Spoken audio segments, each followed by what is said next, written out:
Une palette en bois pour bloquer la circulation. Les automobilistes n'iront pas plus loin. À Agen, les gilets jaunes sont en deuil. L'opération barrage filtrant a fini en drame ce matin. Alors qu'il ralentissait un véhicule, un poids lourd a tenté de le doubler, percutant un gilet jaune, un homme de 61 ans.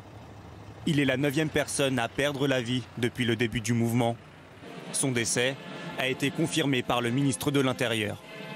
Chaque Français, qu'il soit gilet jaune ou pas, doit aujourd'hui retrouver les conditions de l'apaisement. Elles sont réunies et je ne doute pas que nous les retrouverons. Il faut que cela s'arrête. 9 morts. C'est ça aussi la réalité du mouvement des gilets jaunes. Les gilets jaunes, désormais forcés de quitter les ronds-points. À Margencel, en Haute-Savoie, les gendarmes sont arrivés à l'aube. Alors avant de tout laisser derrière eux, une quarantaine de gilets jaunes s'offrent une dernière danse.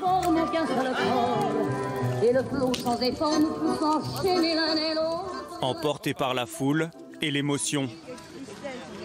À plusieurs centaines de kilomètres de là, dans l'heure, il est temps de lever le camp. C'est à jeter. Ça regarde. Un mois maintenant que ces manifestants occupaient ce rond-point, nuit et jour. Ici, on a échangé, débattu, lutté ensemble. Beaucoup de peine, parce qu'on s'est battu pour qu'il n'y ait pas de pneus brûlés ici. On s'est battu, on a été correct. C'est pas normal que ça finisse comme ça. Pas question pour eux d'enlever le gilet jaune. Aujourd'hui, plus de 300 ronds-points restent encore bloqués. Et ils préparent l'acte 6. Comme depuis un mois sur Internet, les appels à manifester aux 4 coins du pays se multiplient. Tourcoing, Dunkerque, le tunnel du Mont-Blanc. Les gilets jaunes veulent bloquer les frontières et stopper les camions de marchandises. Sur Facebook, après avoir appelé à entrer dans l'Élysée, le controversé Éric Drouet donne désormais rendez-vous à Versailles.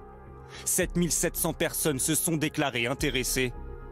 Ce soir, la préfecture annonce que le domaine du château restera exceptionnellement fermé samedi.